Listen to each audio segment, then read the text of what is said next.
안녕하세요. 저기,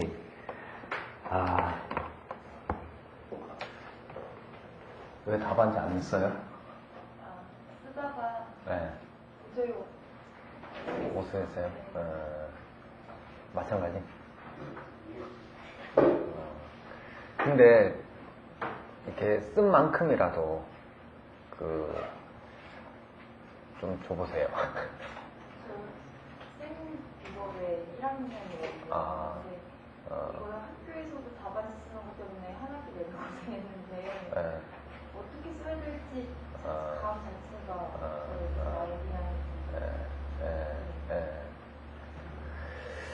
이거를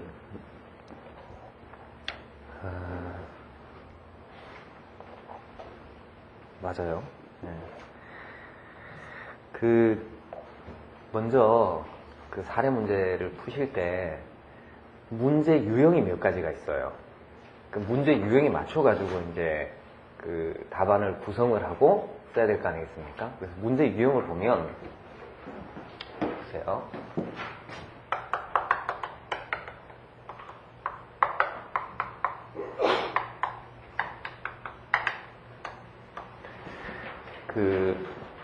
지금 이게 모임 문제가 그냥 모임 문제가 아니에요. 보세요.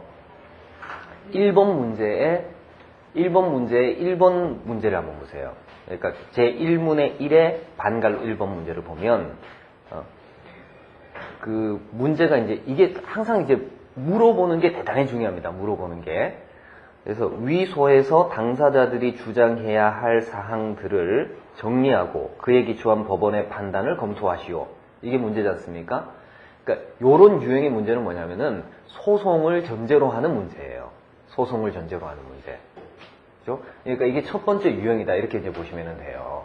그래서 첫 번째 유형은 소송을 전제로 해서 당사자들이 그 소송에서 주장할 수 있는 사항들 정리하고 법원의 판단을 검토해봐라.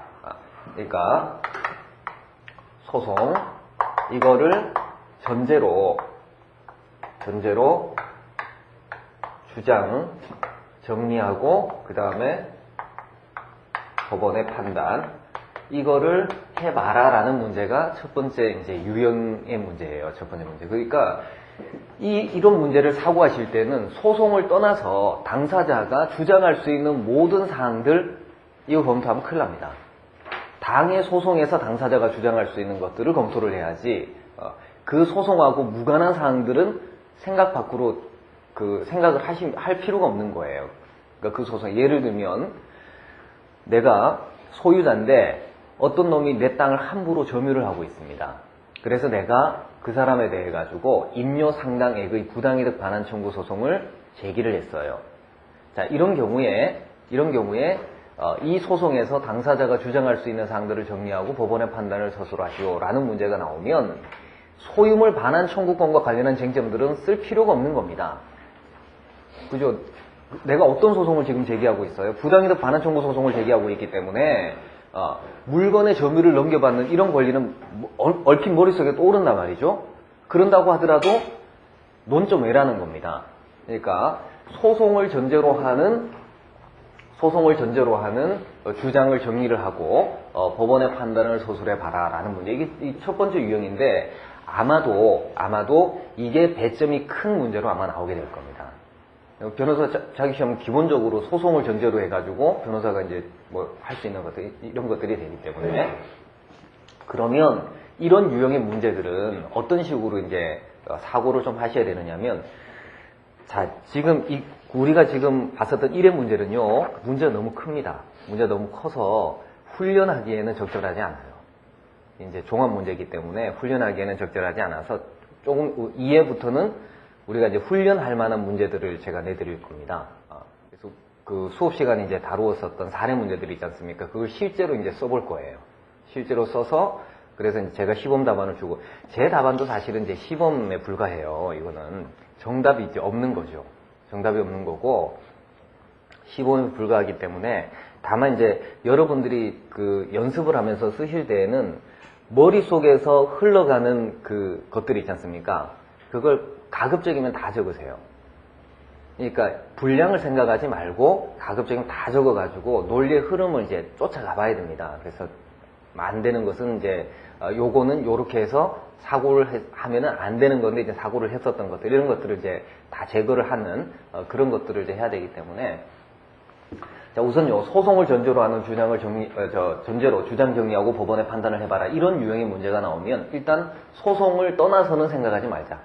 그러니까 당해 소송에서 주장한 권리를 전제로 해가지고 생각을 하는 겁니다. 그러면 보세요.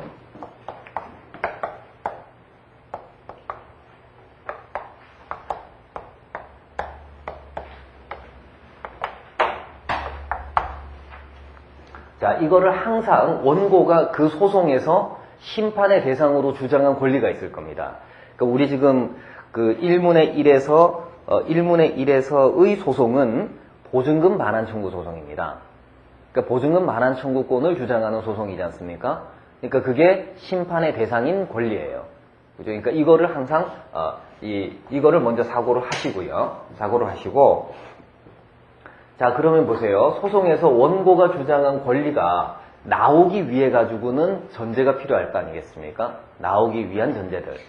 그죠? 그거를 먼저 생각을 하시면 됩니다. 그래서 이 소송에서 원고가 주장한 권리 이게 이제 사실은 이게 이제 우리 민사 소송에서 보면은 원고가 주장한 권리를 뒷받침하는 사실들을 어디에다 기재를 합니까? 청구 원인에다 기재를 하지 않습니까? 그러니까 청구 원인을 먼저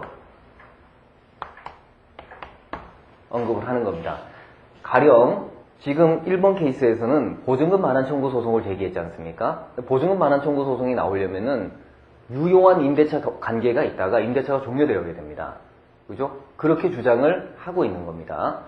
자, 그 다음에 원고의 주장 권리를 먼저 검토를 하고 그 다음에 이제 여기에 대해서 다툴 만한 피고의 항변 사유들을 이제 검토를 해봐야 돼요.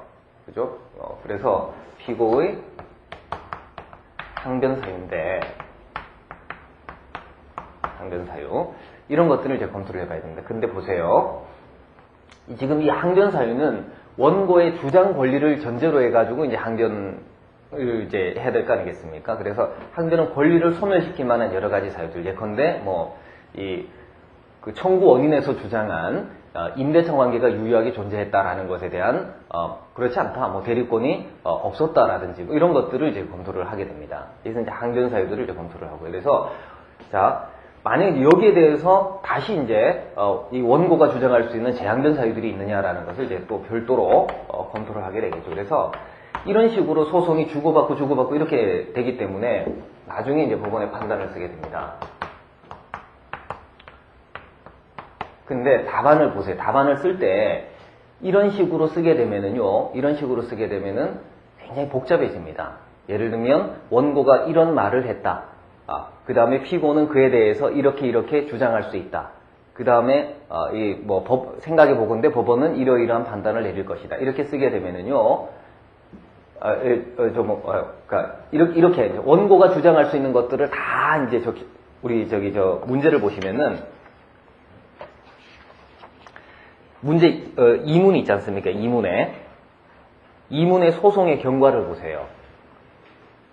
이문에서 보면은 그 소송의 경과를 보시면은 두 번째 단락에 이제 이에 대하여 을은 뭐라고 주장을 했고 그러자 갑은 뭐라고 주장했고 이게 이제 당사자가 주장한 사실들을 정리를 해놓은 겁니다.